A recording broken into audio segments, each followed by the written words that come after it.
Good afternoon. Welcome back to another edition of the B&H Virtual Event Space. Jason Vinson, one half of a husband-wife wedding duo, is here with our sponsor for today's event, Stella Pro Lights. So thank you for Stella and Janine for joining us today. If you guys do have any questions on any of the Stella line, please feel free to get those questions in. If you don't know, you can drop it into the comment section on Facebook or live stream. And if you're joining us here on Zoom, we do have the Q&A module for that. So I want to welcome and introduce Jason. Jason, thank you for joining us here today. We're talking about a very relevant topic, one that resonates with people, whether they are just starting out or they've been in the game a few years. We always talk about that illustrious one light setup and all the things we can do with it. So we're talking how to take one light and really make it a dramatic setting for your portraiture. So welcome. I will kick it over to you. I know you got a lot of information to get to, so I'll turn it over to you. But if anybody does have any questions throughout, we will be answering questions after Jason wraps up. So feel free to get your questions in. Awesome. Thanks for having me. And yeah, so the majority of stuff I do is one light, and so this is a topic that hits close to home. And should I go ahead and just start sharing? Yeah, go for it. Okay, cool. I'm going to jump in here. Awesome. Share sound. Okay, so just a little bit about who I am, since I'm sure a ton of people don't know anything about me. So I am a part of a husband and wife team with Vinson Images. We're based out of Northwest Arkansas. So this is my family. So me and my wife, we got a kid named Zayden. That's our son. And then our daughter's name is Riken. So this is a picture of her. She's a ball of personality. This is our son, which you can tell he is also full of energy. And this is how our son felt about our daughter whenever she first showed up at the house. But thankfully, since then, he's warmed up to her, and we'll even share his popsicle with her, which if you have a 3-year-old, you know how big of a deal that is. But a little bit about what we do. So I'm primarily a wedding and documentary photographer. So most of what I do is weddings. I also do some family documentary sessions. I also love documenting certain events. I'll do some personal projects, documenting things like mountain bike races, motocross races. I've documented the Holy Festival as well. But to give you just a quick overview of what we do, like the type of work we create, I just have a quick little slideshow. This is our 2020 highlight reel. So this is just kind of like our favorite images from 2020 weddings. And I will play that right now for you.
Okay, so hopefully that gives you a decent idea of kind of our style and what we like to create. But since I know the question is going to get asked, a little bit of insight into what I use to shoot. So my main body is a Sony A9. With that, I have a 24mm lens, 35mm lens, and an 85mm lens.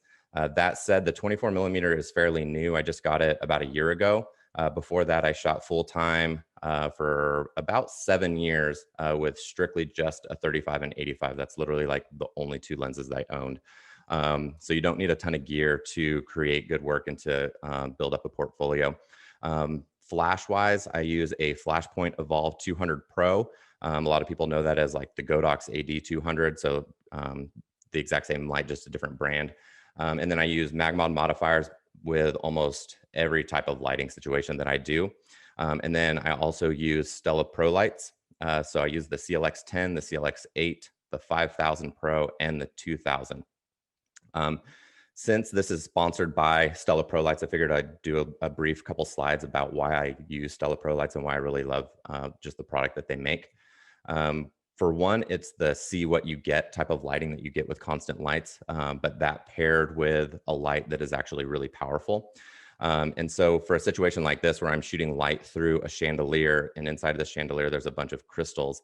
I want one of the hot spots, like one of the little strips of light, to fall right on the bride's face. And with a flash, I would have to like set it up and there'd be no real way to eyeball it the way the light's bouncing around in the chandelier. And so I'd have to move the light, take a test shot, move the light, take a test shot, and keep doing that back and forth. But with constant lights, I can set it up and I can visually see exactly where that light placement is and then lock it down once it's set. And so it cuts out so much of that back and forth that you get with using flash.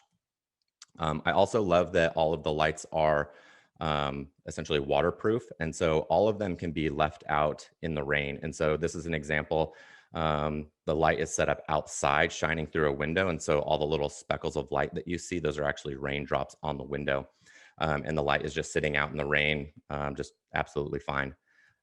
And so similar, what I like about Stella Pro Lights and this constant light thing with using it in weather situations and other portrait situations is that you have the ability, because it's such a high power, you have the ability to freeze motion, such as you would with like a traditional rain shot. But because it's constant light, you can play with your shutter speed and you can actually drag your shutter and get these streaks of light, and you can play with long exposures and get images that you just aren't possible to do with flash, because the way the short duration of flash works is it just freezes the subject no matter the shutter speed in general, depending on your flash duration.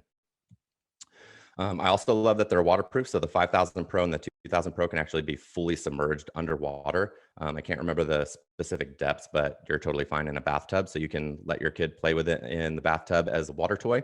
And then when he gets bored, you can take some cool pictures of him floating around with his dinosaurs. So shooting modes, this gets asked a lot. But for natural light, I use aperture priority with auto ISO and exposure compensation, which I know sounds kind of like blasphemy because everyone always preaches, you know, shoot in manual, shoot in manual. Everything you do should be full manual, which I agree. The need to learn manual is very important and you should be able to do that. But shooting in these settings for me helps me work a lot faster. I can shoot a bride walking down the aisle in shade. And as she steps into the sun, I could very quickly and easily dial my exposure compensation down to get like a dramatic shot of the sun raking across her face, and then back up into the shade as she steps in without having to mess with shutter speed, ISO, and all this fun stuff. The reason why this is also super easy is with the Sony A9 and a lot of the mirrorless, or most of all the mirrorless cameras, is you see what you get as you're dialing in your exposure compensation. So it's very easy for me to see exactly what the image looks like and just use the exposure compensation to go up and down as needed.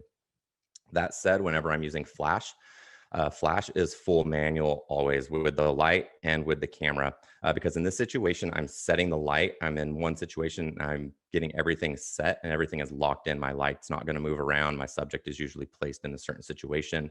And so there's no need for me to have the ability to bounce back and forth between different lighting situations since I'm creating my own light. Okay, so with all of that out of the way, let's jump into the main meat of the presentation. So it's 3 dramatic one light setups to wow your clients. And the first one that we're going to go to is recreating sunlight. So a lot of couples have the idea of, you know, these amazing sunset images and this dramatic sun flare. And so they can't help it that they're getting married on a cloudy day. And so we want to be able to provide them the images that they want and not punish them because the weather didn't cooperate for them.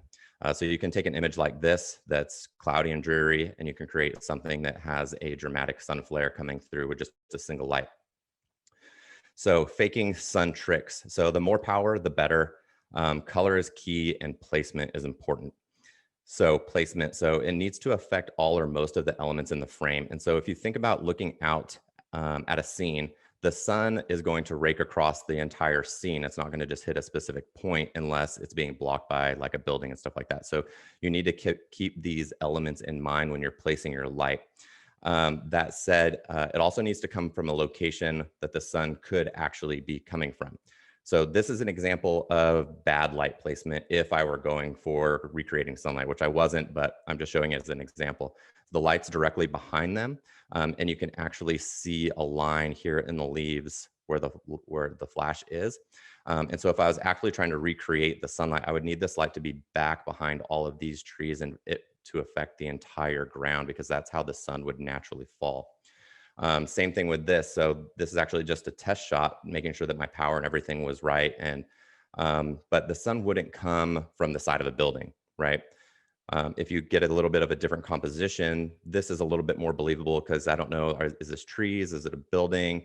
Because it's so out of focus. And so this is a little bit more believable. But then you come to here and obviously the sun could come from behind these trees and it's affecting the fountain, it's affecting them, it's hitting this part of the sculpture. And so this is believable. It's also coming from a direction that the sun is naturally coming from. So like the way the light is hitting these leaves and such, it's coming from the same direction. And so it makes it a lot more believable. But this is what the image looks like without that sun. So you don't get that flare, you don't get the color. And that color is coming from a Magmod full CTO gel that I just placed on the light, which you can kind of see here. And then just for fun, make sure that you have a good stable place for your light and a breeze doesn't come because it came through and knocked over my light and this light actually fell to the very bottom of this fountain, which thankfully I just tested it yesterday and actually still works, surprisingly. But here's another example of recreating sunlight. So the light is lighting up them and it's also lighting up all of these leaves. But similar to the last situation, the trees behind them, I'm not able to light because they're just too far away. But the sun is coming from that general direction. So you're still getting some of these specular highlights on the trees behind them that makes sense. So it kind of sells the whole idea. And then again, this is another situation where the sun is actually coming from this direction, but it just wasn't at the perfect angle to come through this. It's like a sheet of mirrors. And so in order to sell the idea that this sun flare is coming through, I placed the light at a little bit different of an angle to get that flare to come through some of these little elements that are there. And then with recreating sunlight, it's all about direction. And just because the sunlight's not coming from behind the couple doesn't mean you can't use flash to recreate sunlight. So in this situation, you can tell by the clouds that the sun is actually coming from this direction. So you can see the highlight falling into shadow. But at this point, the sun had actually dipped below the top of this hill that we're on. And so I put up a flash and it's about right here and it's lighting them. But the sun is still high enough to obviously light the clouds and we're still getting a little bit of light down here on the bottom of this valley. Okay, so the next lighting situation that we're going to be talking about is called bounced rim light. And I just came up with this random term for lack of a better word, but it's based off of a lighting situation that you'll find just in nature. So basically what's happening is I have the sun shining through this window and it's coming down and it's rim lighting him. And this whole side of his face is being lit. And so that light is bouncing off of his face and then filling in her face.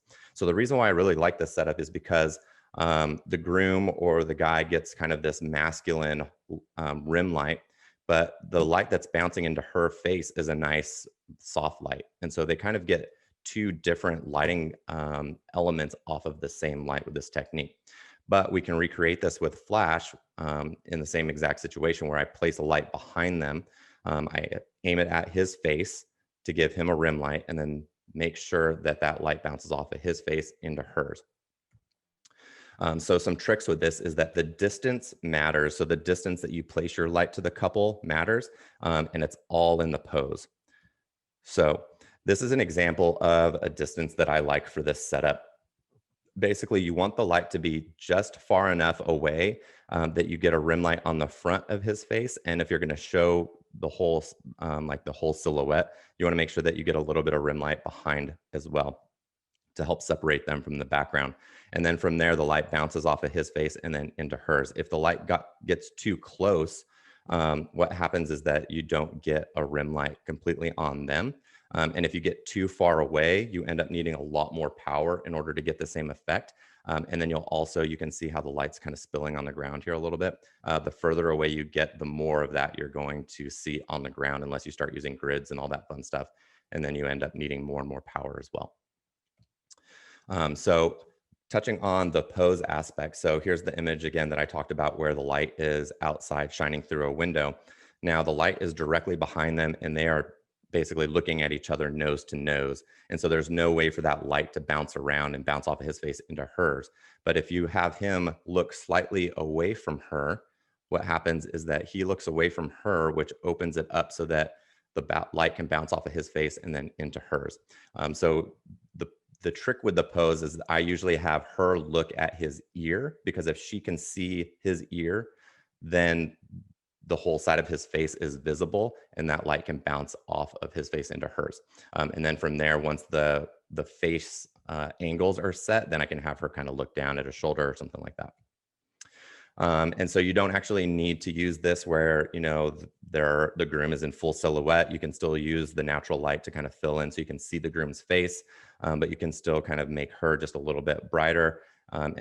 This lighting style kind of adds a little bit of dynamic to the lighting in the backlight. You can also play with the pose a little bit. So in this situation, she's got her hand up just slightly. So she's kind of playing with his chin and jawline. But what happens is the light is actually hitting her hand as well. And so now he's actually getting a little bit of that bounce light from her hand while she's getting the bounce light from his face. And so you can kind of play around with your poses and wear arms. So she had her arm like it is here, but using the other one. In a similar situation, the light would bounce off of her arm and kind of fill in his face and a little bit of her face as well. So you can kind of play around with limbs and stuff like that in the way that the light will bounce around. This is also one of my favorite techniques to use for things like first dances because they're almost never just like face to face. They're always got like a little bit of an angle and they're looking in one way or the other. And so I'll place a light behind the couple and I'll wait for them to kind of dance and mosey their way into a certain situation where the light will bounce off of one and fill in the other. And this works really well where I think all of these images I have where I'm just lighting the bride, but it still works where they can move around and the light bounces in and fills in the groom. And it actually works really well because of the light direction. If one of them's crying, it does a really good job of kind of giving a little bit of a hotspot on that tear to really draw out the tear so you can see it better. So again, first dances are really good for this technique. And this is actually a trend that's started that I really like. This is actually a last dance. So while all the couple's friends and family and stuff are outside getting ready, for the sparkler exit or to throw confetti and all that fun stuff, the DJ plays one last song and they kind of get to enjoy the reception space, nice and quiet, just the two of them, and have one last dance before they go out and do their exit. So that's kind of a cool thing to recommend to couples if they don't know about it already. And so since we're talking about adding drama to a scene, I thought I'd show one a before and after. So this is obviously just completely natural light. So if I expose for the couple, obviously the clouds basically become blown out. So you lose all of the drama. But what's really happening back there is that there's a really big dramatic storm coming in and it's raining. So when I expose for the clouds and then fill them in and use this technique to kind of rim light him and then bounce the light into her, they still get lit nicely. They're the center point of this, but now you can see the drama of all of the storm clouds and stuff rolling through the scene. This is another situation where I'm using a similar technique. I'm using a similar technique. So I'm bouncing light off of his face to fill into hers, but now I actually have a second light that's about 4 or 5 feet further back that I'm using to light up the bubbles. Because what happens if I just have the one light, it's basically going to hit them, rim light him, bounce into her, and then it's going to die off. So they essentially are flagging the light so that it can't reach the bubbles.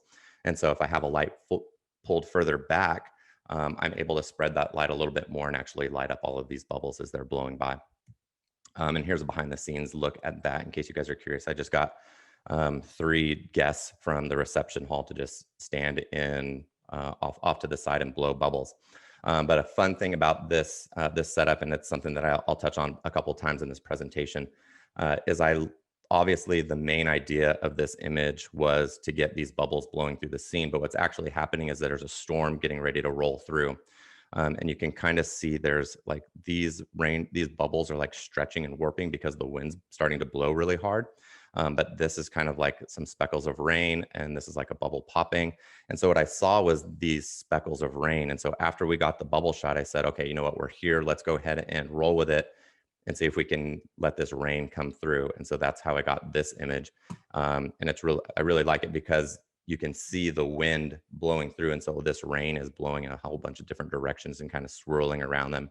Her hair's going up in the air. But had I been stuck on the idea of the bubbles, as soon as I got the bubble shot, we would have been done. But being open to seeing what you're seeing in the images that you're taking and being inspired to kind of move on and let things develop. So the next thing we're going to touch on is called silhouette from nowhere. So basically here in Northwest Arkansas, it's kind of hard to get silhouettes. We don't have, like amazing beaches and with clean horizon lines and things like that. And so even when you can get a couple up on a hill, you still have to fight going above like the tree line and stuff like that. And so sometimes it's hard to get those silhouettes that couples really like. And so that's how I came across this like silhouette from nowhere type setup. And it also works really well inside. So this is kind of a behind the scenes of just basically a normal convention hall. You can find a blank wall at essentially any venue that you're ever at. But what you can do is you can get a silhouette by just placing a flash at the wall. So silhouette from nowhere tricks. So modifiers make a difference. Light placement and pose matter.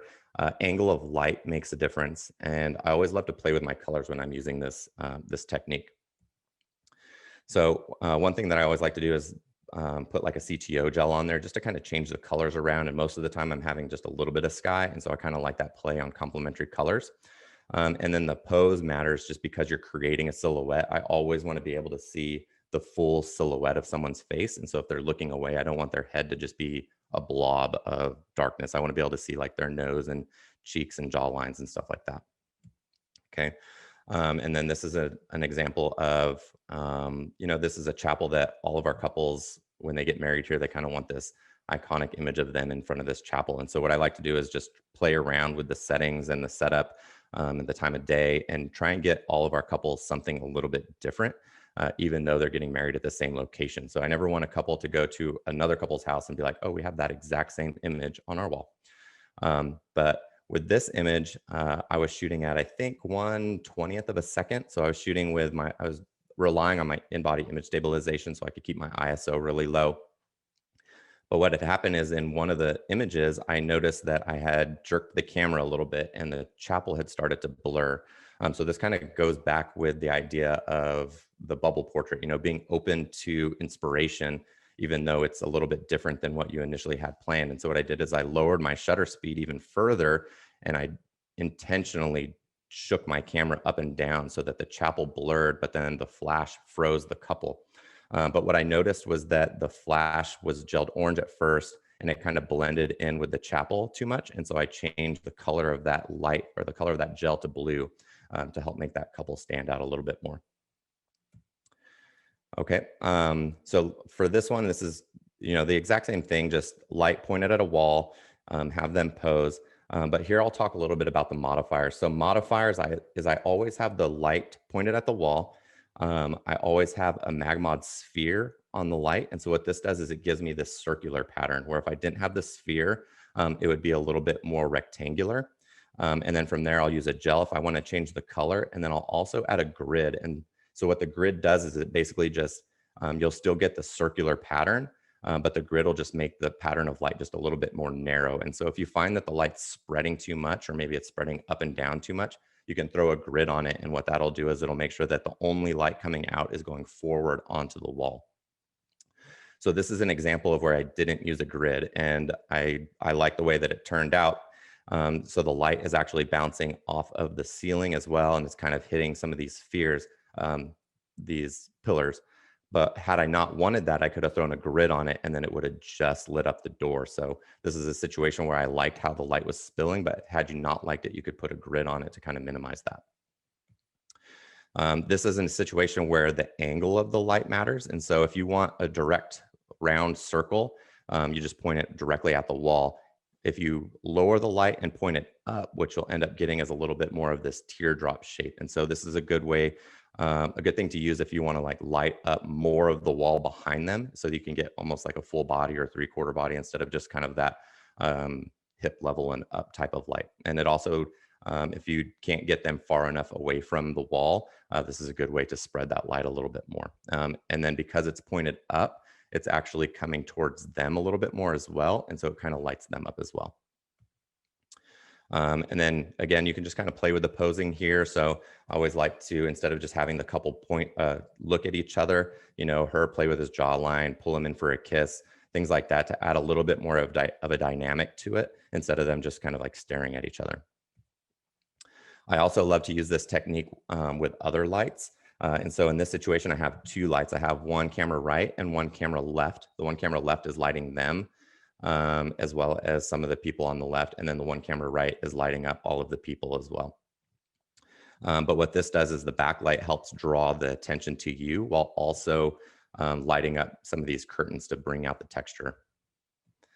Okay, and then with this technique, just because if you don't have a wall, you can still use this technique to kind of create this silhouette. In this situation, it doesn't actually turn out to be a silhouette, and I'll explain why, but you could basically just fill an entire room with light. And so this is the natural lighted scene, and then this is the results. And so what's happening is I have a flash placed behind her, and I'm filling in the entire room with light.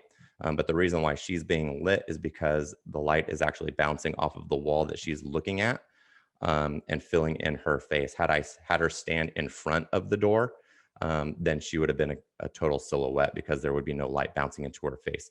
So you can play with this. This is kind of like touching on the rim light with bounce. So I'm using this bounce light to fill her in while also backlighting her to be completely white. Okay. This is the exact same situation, but let's see. In the before, so this after image doesn't have any water. I had placed a bucket of water. I just poured it on the concrete. And so in this image, I'm actually just shooting the reflection.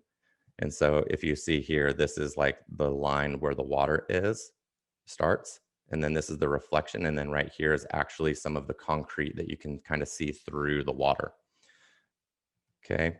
Again, just filling a space behind them doesn't have to be a circle. So if you can fill in an entire space behind them, they can be a silhouette. And in this situation, the curtain is dark enough that no light is bouncing off the curtain and filling them in.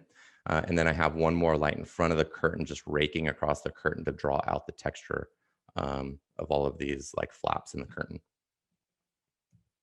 Okay. Again, same thing, just filling a room behind her. And in this situation, so she's getting a silhouette here. This is a silhouette just because there's no light and you're kind of just seeing like the hard shadow of her body. But here, the light is bouncing off of the window and filling in her face. So you can kind of see that here. Whereas everything else is kind of just the shadow that light is projecting. And then this is, again, kind of a touch on the filling a room with light while also bouncing some, filling in her face. And then I have a second light back here behind camera, just with a blue gel, just kind of lighting up this area of the wall to just kind of play with those complementary colors. Okay. And then we got a couple before and afters. I just sometimes like to show, what an image looks like directly out of camera. So this is directly out of camera, and then this is with the edit. So not a ton was done, just some contrast and some color work and a little bit of white balance adjustments and a slight crop. That said, sometimes I am prone to taking bad shots like everybody else. So the idea here is that I have the light behind them to kind of do this silhouette, but I'm letting enough ambient light in that I can see them. I'm just essentially using this to kind of spotlight them and have your eye go directly to them.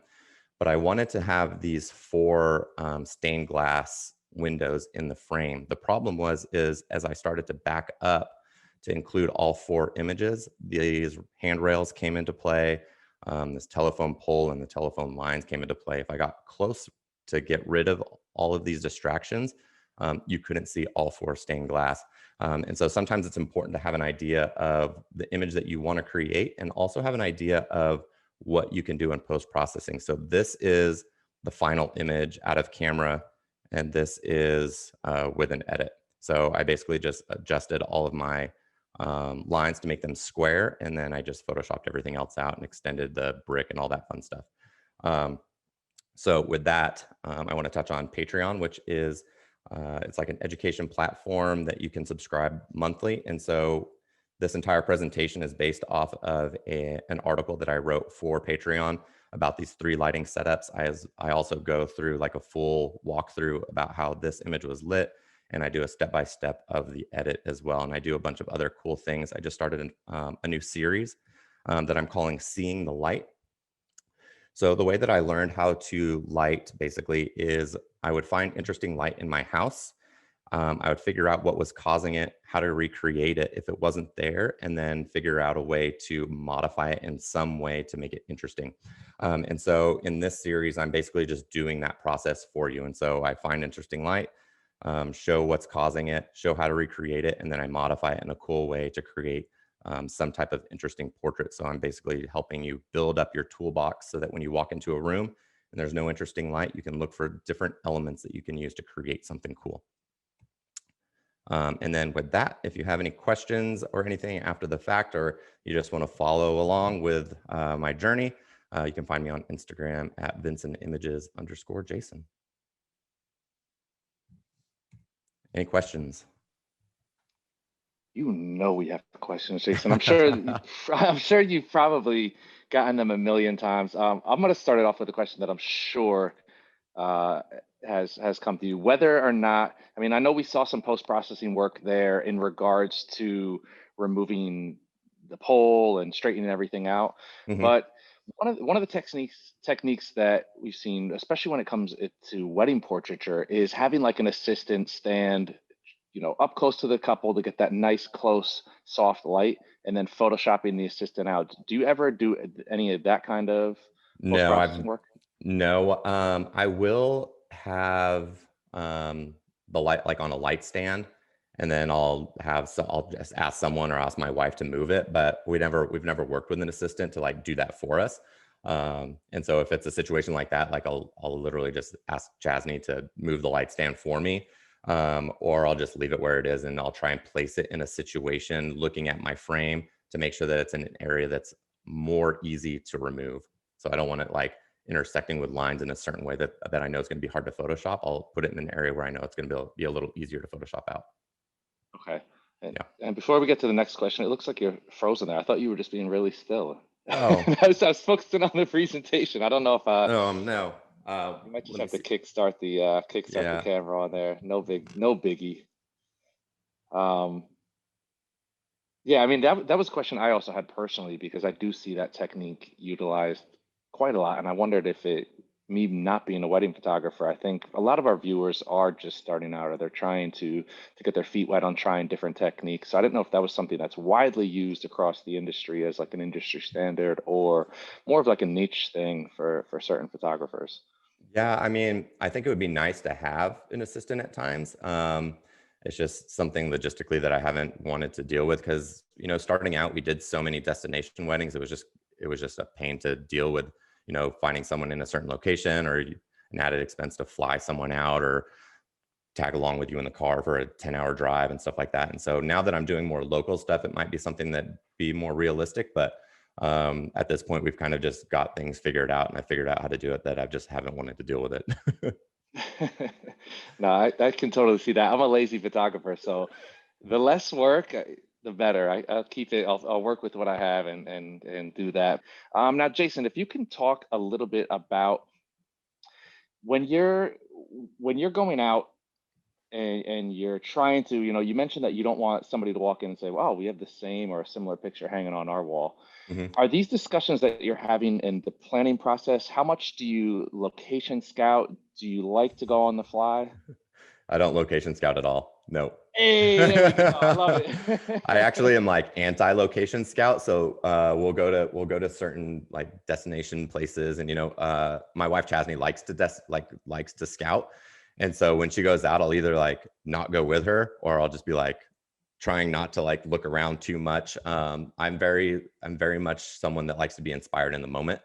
And I also will get stuck on an idea. And so I found in the past when I would location scout, I'd get an idea. Okay, I want to take a portrait here. And then for some reason, something would change, like the lighting would be different, even if you're using your Sunseeker apps and all that fun stuff. The lighting would change. Someone would set up a hot dog cart or whatever. Something would happen, and I would still try and make it work, even though if I saw it in this current moment, I wouldn't even have taken a second glance at it. But because I had seen something in that situation before, I'm trying to make it work. So it's just a lot easier for me to have no idea and go into it and just kind of roll with the punches and get inspired in the moment. I love that. It's like it's a lot riskier, but I guess you look, you're at a level, your work is beautiful. Me and the team were Thank actually you. texting each other like, "Oh my God, work is beautiful. The pictures are amazing." So I guess you can go out and do that. For a lot of people, it might not fly. You have to know. You don't want to get on the spot and you get all nervous and freak out, and you have some couple looking at you like, "We paid this guy for Yeah, what?" yeah, totally. I mean, and you have to, I mean, you have to have a good idea of like what you're going to do and what you're looking for. And so like with this whole seeing the light series that I was talking about, like I have done that enough that I feel confident that even if I'm not inspired by the light, I'm inspired by something in the scene that I can use my lighting to create something interesting. So if you don't have the tool belt to do that, then you definitely want to make sure that you have a better idea of like what you're going to do and you have a game plan. I'm also like for engagement shoots, I always just tell them like, this is going to be an adventure. Like, I don't know what I'm going to do. We have a general idea of where we're going to be. But I've just gotten to the point where like the couple is comfortable with themselves. Like they're going to get married. So they can have like a 5-minute conversation while I wander around and find our next spot. Like you don't have to be shooting 100% of the time for these shoots. And so I'm fine with just taking a moment to wander around and find a good spot. Or when I'm shooting with Chasney, what we'll do is we'll just piggyback off of each other. And so I'll have an idea for a portrait. I'll set it up and I'll shoot it. And during that time, she's getting her next shot set up, or she's getting her next idea ready. And then while she's shooting that idea, I'm wandering around trying to find my next location. So we have a good 5-minute gap in between each setup to kind of wander around and get a good idea of what we want to do. Do you have any advice for people who are transitioning to lighting now? We had a question come in about asking if you have the use of high-speed sync speed lights, if you incorporate that into your workflow. Now, obviously, with the Stella line, you have some amazing continuous lights. Mhm. Continuous light is so much different in how you use it than speed lights, just in the fact that what you see is what you get. It's right there. Can you Right. talk a little bit about the process of transitioning to light and about your decision to go with continuous lights versus, I'm guessing you probably started out like most people with flashes and with Yeah. traditional flash units. So can you Yeah. talk about the transition from flash to continuous? So I still use a good amount of flash. I'll still use, high speed sync, and I'll use big 500-watt second lights and things like that. But when I can, I try and use the Stella lights just because of that. See what you get. It's like you put it up, and there's no fussing with it. One of my favorite things about the Stella lights too is when you're working with a videographer. So the videographer can work off of your lights, and you're not having to do this back and forth where, I set up my flashes and he can't really do anything because it's in a poorly lit situation, but I'm creating my own light, so I don't care kind of thing. Um, and so then he needs to take the couple, and then you're like, okay, well, I already got my shot. I want to do this over here, but I got to let you do your thing. And so I can set up I can set up my Stella lights, and we can both work the same scene. And I want movement in my images, and so that helps the videographer. So they really don't need to do too much because I'm directing them. They're doing twirls and all that fun stuff. And so you can literally just shoot the scene, and I'm lighting it and doing all that fun stuff. And then as far as flash goes, yeah, I use high speed sync all the time. Okay. And we just had a question come in. That's a perfect follow-up from Terrell joining us here on Zoom. Whether you mix continuous and flash at all. Yeah, definitely. It's the cool thing with that is because continuous is obviously kind of like the sun. You can play with like long exposure type stuff, but then you can also mix that with flash and then still freeze your subject, and you can do some cool things with that. Awesome. Uh, Gabrielle is asking, what are your starting point settings, camera and light powder? Is there a place you kind of aim Oh to man, it's like that's like spend? asking what temperature you set your oven to when you're baking. It's like I don't know, what are you baking? um, I mean, in general, I'm at ISO 100 if I'm using any sort of off-camera light. That's like my base starting point. I'm usually at like f1.4 to f2 because I'm usually trying to play with shallow depth of field and stuff like that. And then from there, just really varies. If I'm trying to tell a story and I need like a deep depth of field, then I'll raise my aperture. And then at that point, I might need to raise my ISO to compensate. If I'm trying to get the most power out of my flashes, then I need to stay outside of high speed sync, because high speed sync can eat up some flash power. And so in that situation, then I'll dial it down to ISO 100, f1 or shutter speed 1/250th, and then I'll raise my aperture to whatever it needs to be at to get my ambient exposure what it needs to be at. Mhm. Do you still use just natural available light? Are there ever times where you're just like, you know what, I don't want to worry about the flashes, even with continuous light being easy? And that affect your creative process at all? The lights complicate you planning out stuff, having to factor in how you're going to light them? I am a lazy photographer, so if the light's nice, like I'm going to use the nice light. Like I don't need to break out flashes and lights and all that fun stuff just to complicate things. I always have them with me though. So if you ever see me on a photo shoot, like I literally have a stand with a light on it 100% of the time. But I've done an entire photo shoot where I literally just carry it around and I never even turn it on because the light's nice and things are working, and the ideas that I have, um, the ideas that I have don't need off-camera flash and things like that. And so I always have it with me, but I don't always use it.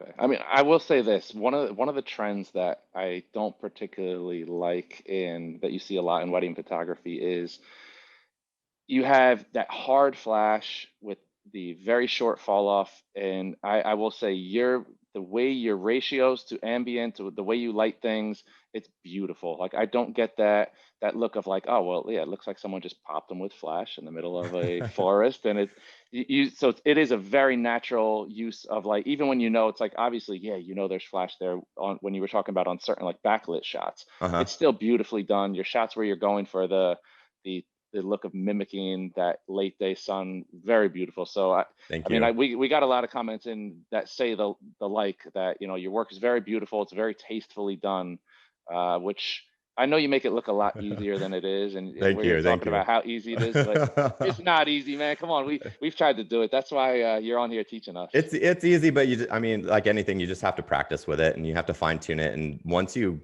figure out kind of like the location of the light and what you're looking for, it gets easier and easier. And you can just like pop it up, look through the camera, and be like, oh, it needs to go up 3 inches. And the couple's like 3 inches, you have it down to 3 inches. You're like, well, yeah, you just, I mean, once you figure it out, you see your results and you know what you need to change to get there. So it takes a lot less fiddling. Do a lot of your couples trust you? I mean, I guess at your stage, they know what they're getting when they look at your portfolio. All of this is addressed beforehand. How much of a role do your couples play in getting more creative? Do they throw out ideas? Are you open to that? Or do you kind of just wing it in that regard as well? Yeah, I mean, some of my most favorite images are actually like my couple's ideas, and then I just put my own twist on it. So um, the very first champagne shot that I did, it's been a long time, and it's like one of the things like in the Magmod community that kind of like sparked this whole champagne spraying trend, um, was the couple's idea. Like they're like, we brought 2 bottles of champagne. We want to get pictures of us spraying it. And so I decided, I was like, oh, you know what? I'm going to light them and do all this cool stuff. And so like, but the initial idea was theirs. And then I have another champagne shot that was really popular, and it was the couple's idea. They wanted me to recreate the initial champagne idea the image that was popular. Um, but going off of the same idea that I don't want to recreate images. I don't want 2 couples to have the same image. So I was like, we'll do a champagne shot for you, but it's going to be different. And so this was a situation where I used continuous light and flash. So I did a continuous light behind them with a slow shutter speed so you could see the champagne spraying. And then the flash froze the end of that champagne and then lit them. And so Interesting. that's an example of using two, but definitely. Awesome. We're going to bring it to lenses and legacy glass real quick because Dinesh, who's watching from Facebook, wants to know if you've used any legacy glass. He mentioned Canon FD lenses in particular on the Sony body. Have you tried it out at all? No, I've got only Sony glass. Okay. Open Yep. to it, or are Um, you comfortable there? I'm comfortable there. I mean, I rely on my autofocus so much that like if I had super slow autofocus, I'd be just miserable. But I mean, I'd be open to playing with it. I mean, I play with like, free lensing and all that fun stuff. And like, but yeah, I'm pretty comfortable where I'm at. I mean, I know the Sony autofocusing systems are incredible, and they just keep getting better and better. With you're doing a lot of stuff with where it's backlit. Does that? Uh-huh. I mean, again, I know the Sony autofocus is great, but it's kind of like a physics thing where you're shining light directly at something and you have something silhouetted. Do Hmm. you have issues ever with achieving autofocus? Do you ever have to go into manually focusing? No, never. Wow. I can't remember the last time I had to manually focus anything. Um, the only time I'll have any type of issues is like in the slideshow, there was the champagne shot where it's like blending in with the stars and stuff like that. In that situation, it was just too dark outside to get any type of autofocus. So I just took out my flashlight and I shined my cell phone flashlight on them. And that was just enough power to get autofocus, lock it in, and then that's all I need. I gotta ask, and this is me asking. This is not coming in from a viewer. This is curious Derek, who is totally afraid of ever shooting a wedding just because it's like a one and done. You can't screw this up kind of thing. We keep talking about like the champagne shot and everything. Is this? Do you guys practice this stuff? I mean, are you going out there and you're literally like, it's gonna happen once and you can't redo it, and I gotta get the shot. You just have multiple bottles of champagne.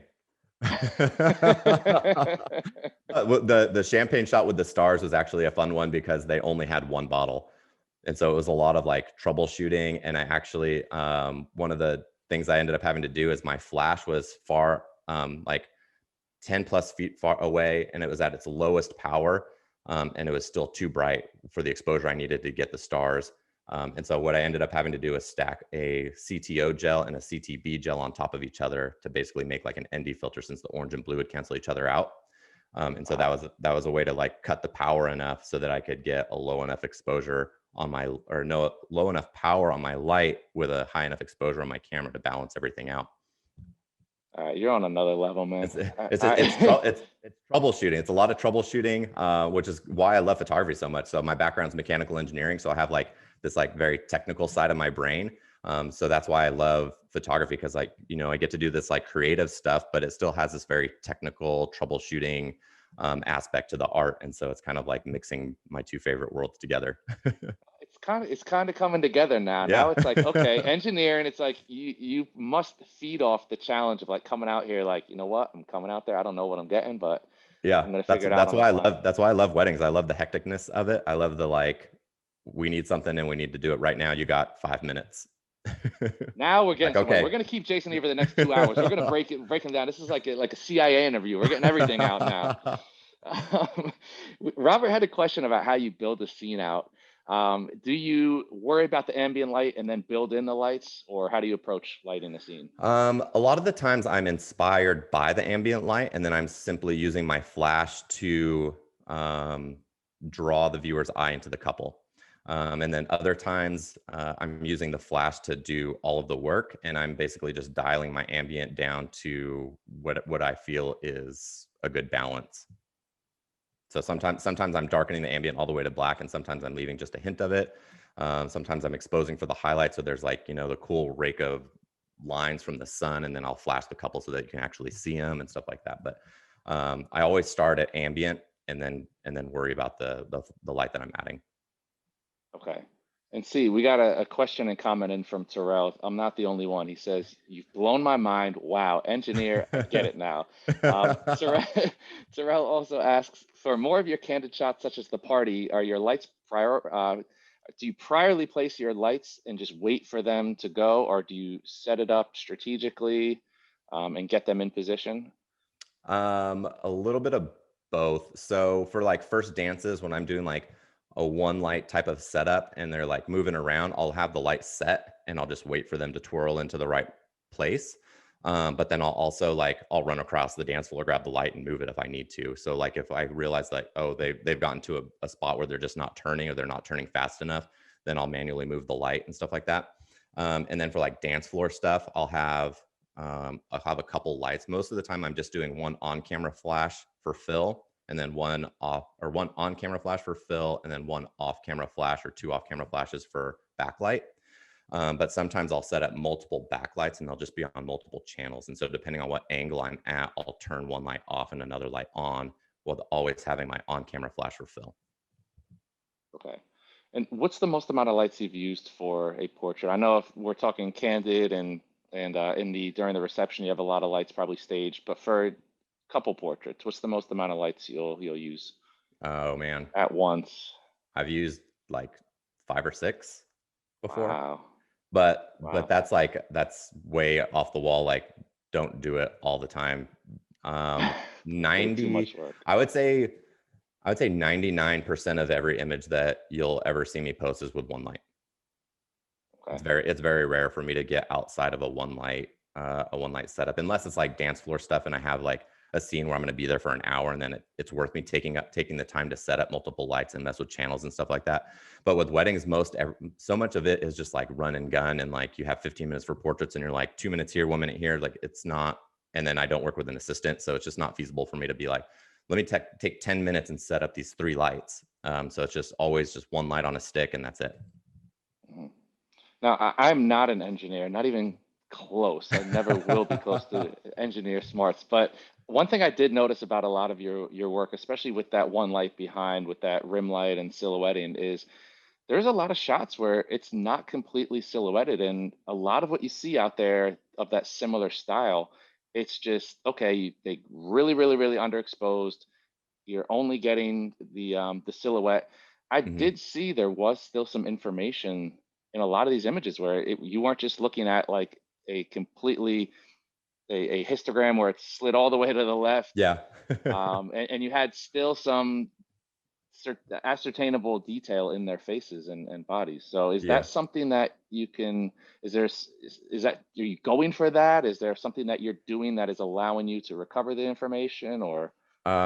Both. So, most of the time when I'm doing images like that, I'm at ISO 100. So I have like the full dynamic range of my sensor. And then from there, I'm just making sure that, I'm underexposing the ambient, but I'm not trying to kill the ambient. Also, if you try and drastically kill the ambient, your settings are going to be so out of whack that you're going to need like a ton of flash power. And because I'm only using one light, it's usually the 8200, which is a pretty powerful light, but it's not like an all ambient light killing. So I'm usually trying to get like just to the borderline of killing my ambient where my flash can still do a good amount of work. And then from there, it's either there's times where I'm like pushing the shadows a bunch in post, or there's also times where in post, there's still too much detail in the shadows, and then I'm trying to kill the shadows or something like that in post. But it's just a lot of it's understanding what the dynamic range of your sensor can do and understanding how to fully use the potential of that in post. And it's not as simple as like dragging up your sliders. It's like some intricate like dodge and burning and some layering in Photoshop and things like that. Interesting. I promise everybody we're gonna get all of Jason's trade secrets out in the open now. This has been great, man. It was such a pleasure to have you on. Just a super Thank cool you. guy, incredible work. I Um, appreciate it. to everybody out there listening, I was telling Jason before we went live, I'm like, his name comes up in a lot of my photographer group chats. And now, I've seen the work before, but now I see why you're just really a likable, lovable, incredibly talented, brilliant dude. So I want to Thank thank you you. for sharing all your information with us, all your experiences and your beautiful imagery. Janine, the rest of the Stella Pro crew, always bringing us wonderful content. So I will call out again, we do have that Portrait Plus kit that is on sale right now. So check that out on the B&H website. We've dropped the Get link it. there for you guys to take a look at. And for those of you who do not use continuous lights, I promise you, once we get back to in-store demos again, you got to come and check out these lights because we do in-store demos with them. And if you Oh, haven't used continuous lights prior, I mean, Jason, I'm sure you'll back me up on this. they're It's especially amazing. if you're trying to break into lighting. Yeah, they're super amazing. There's lights that Stella has that you can overpower the sunlight, so you can go out there and use them in broad daylight. So Yeah, it's a really fast track to learning how to use light because you see what you get. So you could literally look at the back of the camera and be like, I don't like that. What do I do to change it? Whereas flash, you have to like take a shot, take a shot, take a shot. And so, yeah, definitely. it's a quick way to learn how to use lighting.